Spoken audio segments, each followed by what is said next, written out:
We now welcome Alberta Clinkscales, who's going to speak with us about the history of South Melbourne. Welcome. Come on up. Good morning. I am so happy to be here again with you. I always tell Beth, every time I come in this space, it's just a positive energy. You all don't just talk equality or justice, you actually live it in your rituals that you use, in what you see on the walls in this space.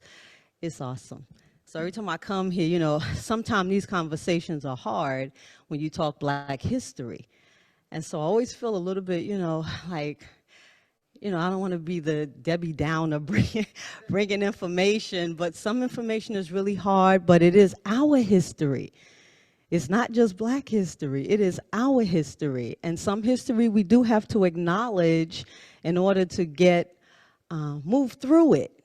So, you know, people sometimes don't feel heard, or they don't think that their situations have been taken into consideration. And so you have, you know, these relationships that are not productive.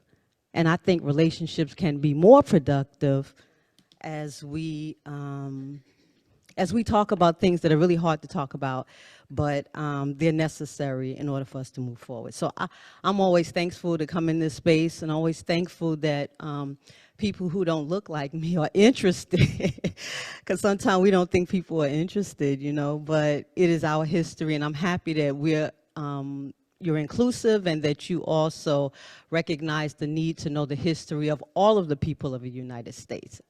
So thank you so much for that. So my name is Alberta Clinkscales. I am the president and CEO of Space Coast Cultural Arts and Business Organization. I also work with the Historic South Melbourne Community Coalition, which is a revitalization effort in historic South Melbourne.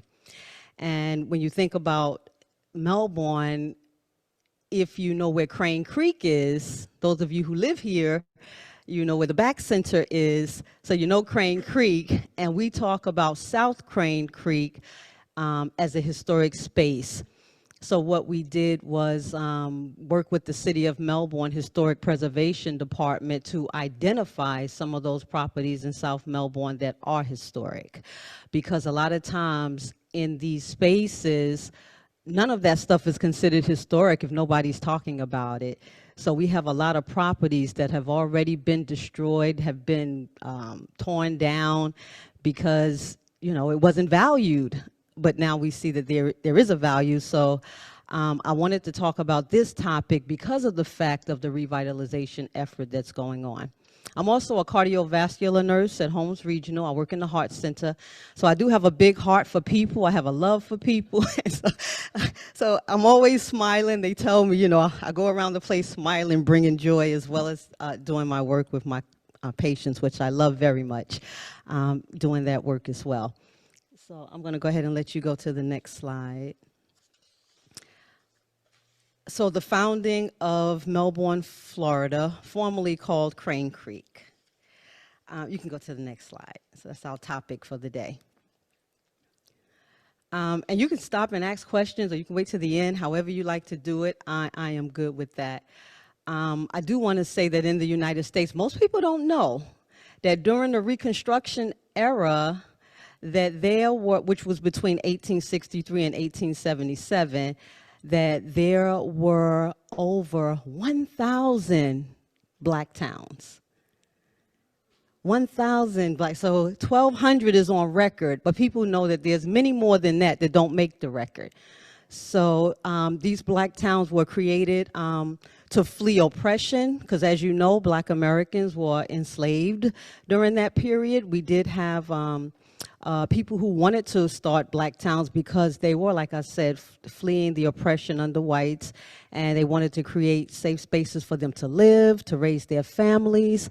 And not only did these places have opportunities for economic development for themselves, they had stores and movie theaters, taxi companies, schools, churches, hospitals. And I want to give you an example of that. So you can go to the next slide. One of the most talked about examples that I grew up hearing about is Black Wall Street in Tulsa, Oklahoma.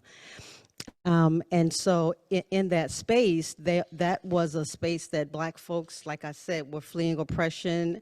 They wanted to open up their own communities so that they could be safe. So the history of Black people in Oklahoma dates back generations. I want to read this because I didn't really memorize it. Dates back generations before the area became an official state in 1907. Some were the descendants of slaves who had accompanied the Native Americans on the Trail of Tears.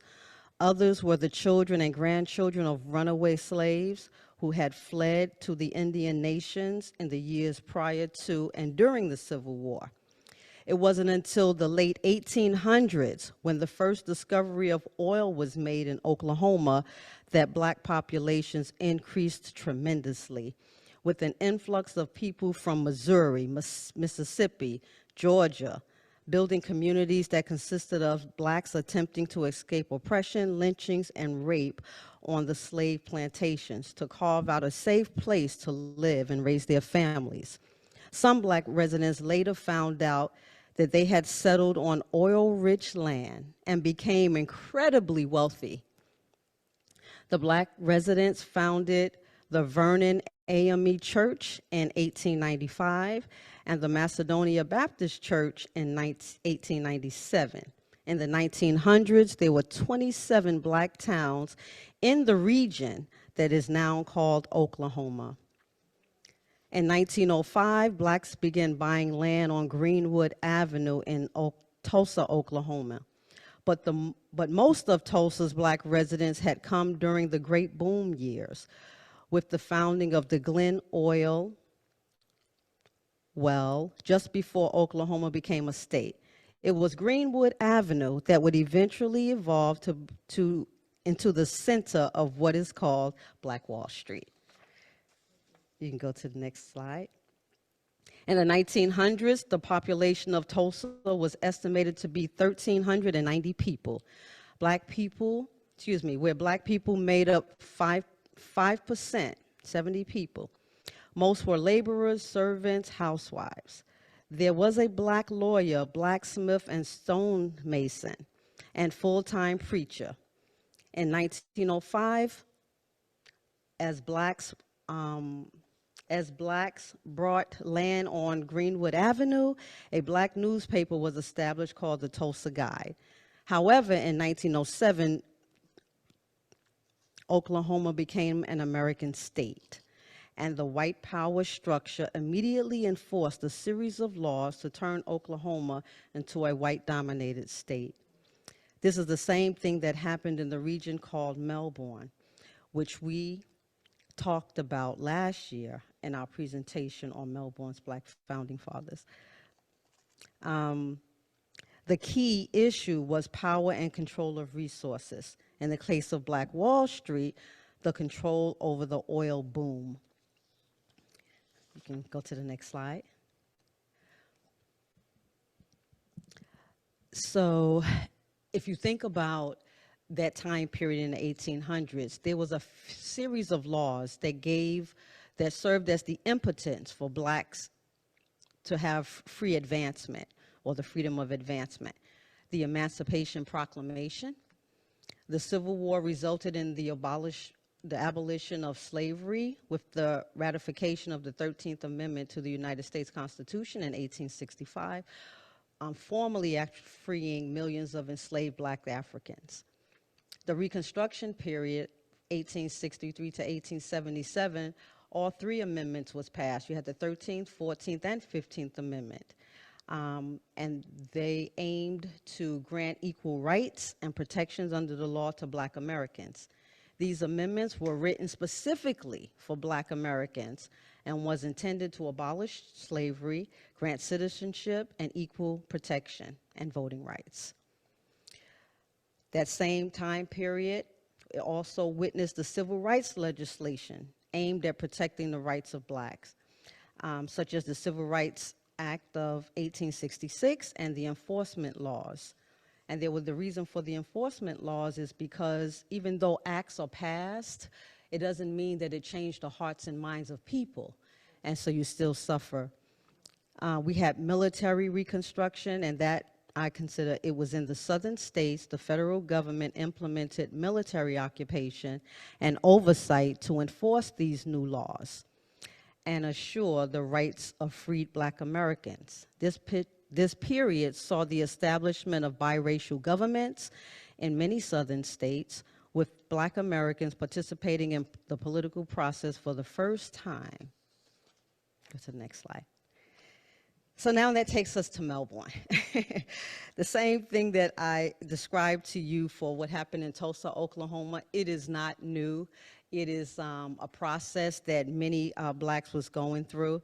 So the founding of the city of Melbourne is no different. There was an article written by Rosalie Zuckerman in 1978, and it talked about ex-slaves being the first to settle in Melbourne. And she writes, following the Civil War, Congress passed the Homestead Act of 1866, which awarded former enslaved Black Americans unsettled land.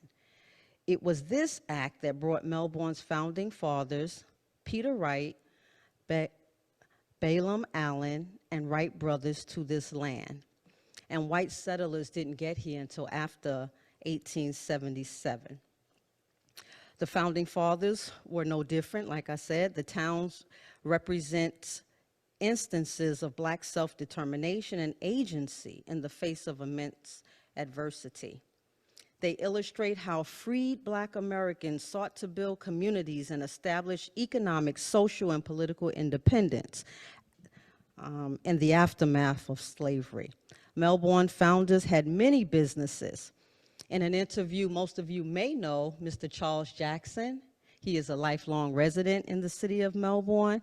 Mr. Joe McNeil, Mr. Eugene Johnson, and other lifetime residents who we've interviewed have talked about the businesses that were in historic South Melbourne. Tucker Plumbing is still one of those businesses that is here today. And that was started by Mr. Tucker's father, Mr. Tucker Sr., and that business is still running, and it's in the third generation now. I want to, on the next slide, so let me tell you a little bit about Peter Wright, Balaam Allen, and Wright brothers. So Peter Wright, when he came here, he had a skill for sailing. So he became the sailing mailman.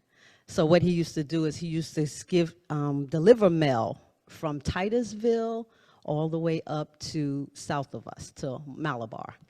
And that was on a boat. And so they called him the sailing mailman. Balaam Allen was a preacher. He had this gift and knack for the gospel. And so that's what is written of him. And Wright brothers, he was also a farmer. And so if you see the pictures, the images are really small, but these are not their actual images, but these are the images, since we have no pictures of them, these are the images that we use to identify each one. So the first one would be Peter Wright, second one would be Balaam Allen, and the third one would be Wright brothers in his farmers. But Peter Wright also was a farmer, because here in this space in Brevard County, it was orange groves and citrus and other types of citrus, and they grew pineapples and oranges and bananas. And I went to the library in the city of Cocoa, the genealogy department, and they had a whole big map of what they were growing, what Peter Wright was growing on his property. And so I couldn't copy it at the time because, I didn't have enough money at the moment at that time, and you had to use this big, huge copier to copy it. But when I went back to get that copy, they couldn't find it. So that was unfortunate, and I'm not sure why it was missing. But that's some historical data as it relates to those three men who founded this area and brought their families here.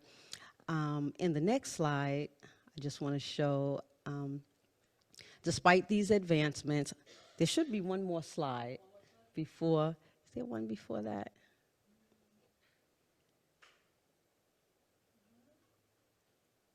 No. Oh, okay. Maybe it comes later. Okay, you could go to the next slide. I want to say, despite these advancements, Reconstruction was short-lived, and its promise was largely undermined by the rise of white supremacist violence, the emergence of Jim Crow laws, and the eventual withdrawal of federal troops from the South in 1877. At the same time that the federal government was making laws and passing legislation to during the Reconstruction period to give blacks freedom to advance, the southern states were passing what they call black codes. And these laws were intended to restrict the freedom of black Americans, compelling them to just work as in the labor economy based on low wages. White violence and the unlawful seizure of black property put black Americans into poverty with no ability to pass on generational wealth. Go to the next slide. I have to go back to Greenwood again only because it gives you an example of what happened in many of the black towns. That's why you don't know that many black towns even existed, because of examples like this. Residents of Greenwood were taken by surprise as bullets ripped through the walls of their homes in the pre-dawn hours by planes dropped fiery turpentine bombs from the night skies onto their rooftops, the first aerial bombing of an American city in history. And the planes they were using was those owned by the government. A furious mob of thousands of white men then surged over black homes, killing, destroying, and snatching everything from dining room furniture to piggy banks. Arsonists reportedly waited for white women to fill bags with household loot before setting homes on fire. Tulsa police officers were identified by eyewitnesses as setting fire to black homes, shooting residents, and stealing.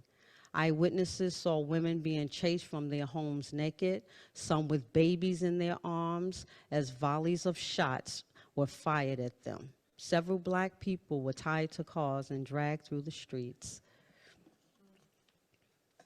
Go to the next slide.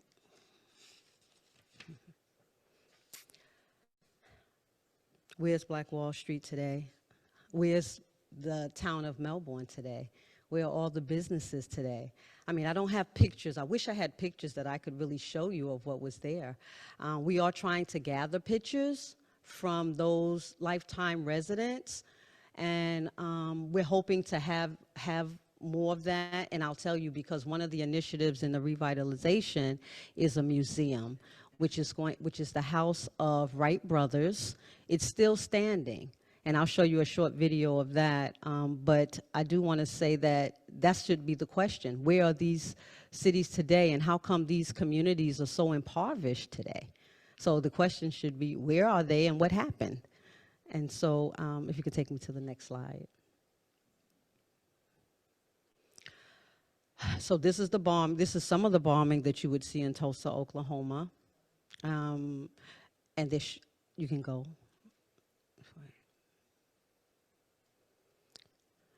And those are people picking through the rubble, trying to see what they could salvage. That's from the Oklahoma Historical Society. And you can go to the next slide. So remembering our past here in Melbourne, I wasn't able to find a lot of pictures, but what I was able to find is landmarks, so that you know that these things existed. So the first picture up in your left-hand corner, that picture, thank you.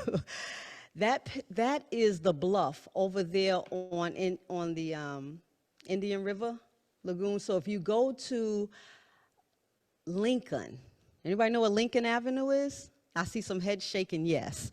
So those of you, so this is your assignment, because we want to be interactive. I'm just talking. But I'm learning like you, because I'm finding it fascinating, the information that I'm finding, and so I'm learning just like you. But I do want to say I visited these places because I wanted to know what was still here. And people were telling me, you got to go over there near Lincoln Avenue. You got to find this picture. And on this picture, it says, so it's a rock, and it has this engraving on it. And it says, to honor Peter Wright, early settler, a black freedman. To honor Peter Wright, early settler, a black freedman. The legendary sailing mailman who regularly sailed from Titusville to Malabar to deliver mail to riverside settlements. So I want you, that's your homework, okay? That's your assignment. I want you to go find it because it's there. On that side, if you look to the picture to the bottom picture where it says Peter Wright's house, yeah, go there. So if you can see that, it's kind of small, but you can see the writing, bless you, where it says Peter Wright's house. That is over there also near Lincoln where you would find that stone. So just imagine, he had a home right over there on the water, so it made it easier for him to do his job. And because they were first settlers, you didn't see all those homes there. When they got here, they worked with the Native Americans. How do you pronounce it? A-Y-S. ICE. ICE. That's the way I've been saying it. I wasn't sure if it was right, but when I saw it on your presentation this morning, I'm like, that's the name. ICE. So the Native Americans were here, and this was Mosquito Town. So it was unsettled, just like we said when we talked a little bit earlier about the Homestead Act, which gave property. And that's why Peter Wright wound up coming here and other black settlers. And so it was on that property that they started to build, and it was under that law that gave them the right to do the building. And so that was awesome. So Peter Wright's home was there. There were no other families. Many families weren't here because unsettled land, you got to clear it. You got bugs, you got snakes, you got bears, they said were here. And so, you know, once the land was cleared in 1877, that's when you start seeing other families come. And I have to say this because I'm still studying it, and that is, how did the founders not be in the leadership of government when they got here? How do you find a place, but then you don't wind up the mayor? You don't wind up the city council. You don't wind up in those positions. And so, I mean, the only thing I can think of, and I'm hoping to do more research and find out about it, is whites come with the laws. And they say, this is the way you're going to do it. I'm going to be the mayor. We're going to be the city council. And this is how y'all going to operate. So you blacks, y'all gonna stay on south side of Crane Creek because that became known as Blacktown. So you blacks, you're gonna stay on south side of Crane Creek, and you're gonna be more workers. And when you talk to the long-term residents, they said, yeah, we were ironing clothes. You know, the women became, what do you think they became? Domestics, right. Yeah, so they clean the house, iron the clothes, you know, that kind of thing. And there's some other history, you know, the sawmill came and gave the men jobs and those kinds of things. But just trying to understand and piece this together has just been an interesting process. But back to your homework. Okay, so you can't go see Peter Wright's house because it's no longer there. But you will be able to see that first bluff with the metal plate on it. So then if you come over to Lipscomb Street, if you go up US 1 and you go to W.H. Jackson, used to be Line Street. Most of you know what that is, right? I see heads shaking, yes. So if you go over to W.H. Jackson and you turn, if you're coming from here, you're going to turn west. You're going to turn west. And when you turn west and you go up the block, you're going to see Lipscomb Street. And then if you go down Lipscomb Street, you're going to find Stone Street, which is Mr. Stone's family was the inventor of the signal in your car. So, you know the turning signal? Up and down. So it was one of the Stones who invented that invention. They made a whole lot of money. They opened up Stone's Funeral Home. Any of you ever heard of Stone's Funeral Home? They have one in Cocoa. They have one here in Melbourne. So if you go down Lipscomb Street and you go up and down, you're going to see Stone Funeral Home it's actually Stone Street. But you need to go into that community, and I want you to find that sign, Brothers in Lipscomb. And let me tell you the significance of that sign. I told you Wright Brothers was one of the founders, so of course that's named after him. And Mr. Lipscomb, him and his wife were also early settlers. And Wright Brothers and the Lipscomb family got together and opened the first church in this area now known as Melbourne. It was called Crane Creek. So I want you to point to the first church. So the first church was in his home. And if you point to right past the sign, there you go. So do you know the beauty of this is that we still have that home today? That founder's home is still standing. So I want you to go to where I just told you to go. Go to W.H. Jackson, go west, and go up Lipscomb Street. And when you go to get to Lipscomb, make a right, and you're going to see that home. It has been moved from its location. It was on private property from a owner who had land, and that house was on the back of it, but they didn't know the significance of it. So Greater Allen AME is what it was called when it was first started. Greater Allen AME Church, which is coming on its 139th anniversary. And it started in this little home. So it was Melbourne's first church. And so when you go up there, it's being turned into a museum. So when you go visit, you can actually go inside. And if you really want to take a tour, let me know, and I'll have the Greater Allen Development Corporation, who's involved with this project. Northwood Grumman put up $60,000 to have it moved to where it is right now. And so you can actually go visit it. So we can set up a tour. So I can help you with that part of your homework, because I really want you to go see it, and I want you to really go inside and be able to see the intricacies of that building, that space. So before we do that, you can take a trip and go see it, at least ride by it. And another indication of remembering our past in historic South Melbourne and those founders is the Campbell Park sign. And that sign you can find downtown Melbourne.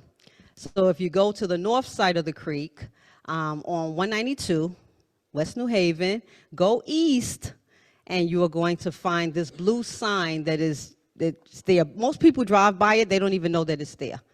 They don't stop and they don't read it, but it's in honor of Peter Wright as well. So have you seen it? Anybody ever seen it? You saw it? I see a hand raised. So now, have you got out and read it?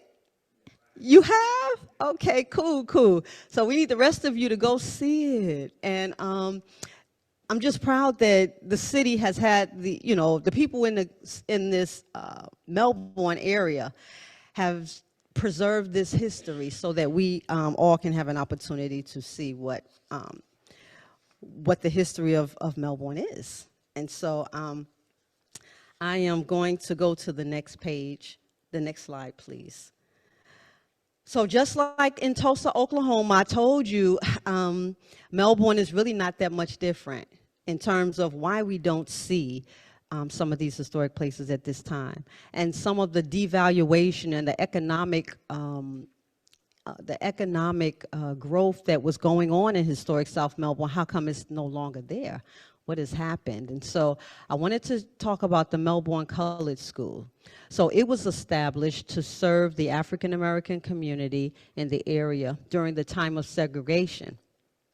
It was the only high school for black students in the region. On April 27, 1937, a devastating fire broke out at the Melbourne Colored School, resulting in the destruction of the building. The fire was suspected to be an act of arson, although conclusive evidence may have been lacking due to the limitations of investigation and racial tensions at the time. So we don't like to, mostly when people tell this story about historic South Melbourne, it's rosy, it's, with no proof, we just say things. But when we start digging in and doing the research, you find that the same problems that were happening in black towns and other places was also happening here.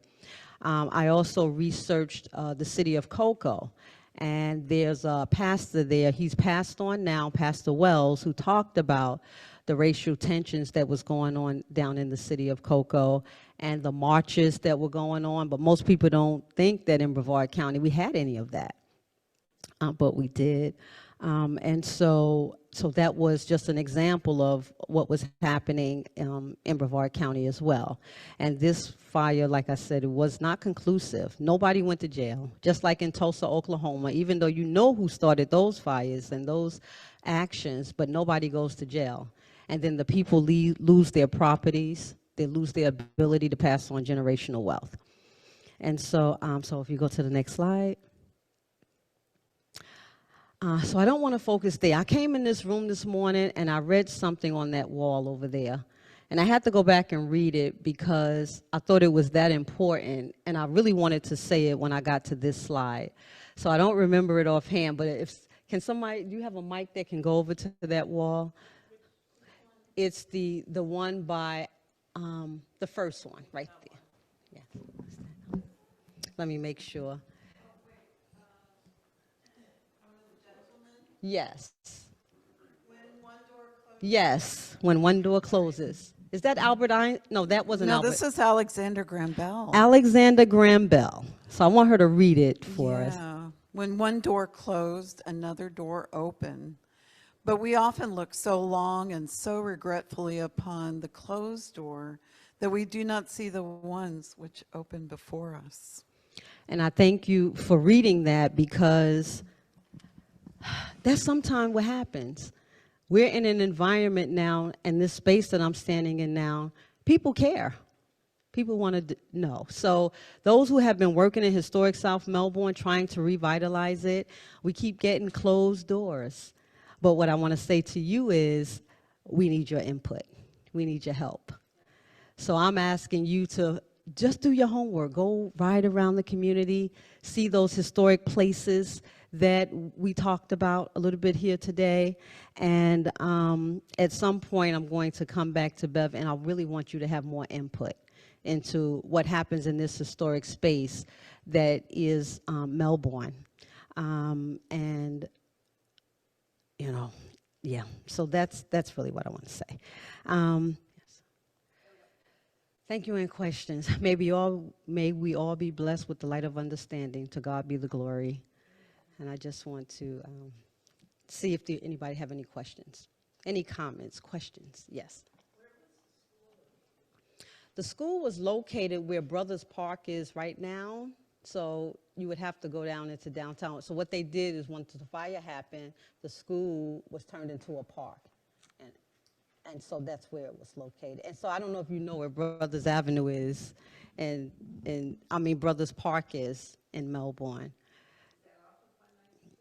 It's not off of 192. It's actually, what street is it off of? So I know how to get there. So if you, it's off of like Race Street. It's like off of Race. You have to go down into the community to go see it. But if you look up Brothers Park, you can actually take a visit there in Melbourne. There's something else I wanted to say about the importance of preservation, and then I'm going to show that video. Yeah. Good. You can show the video first. Yes. Show the video first. And this video is of one of the initiatives for the Brothers House, and it's about a minute long. Let me get my other notes while you do that.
This story about Wright brothers, Balaam Allen and Peter Wright, is the story of hope.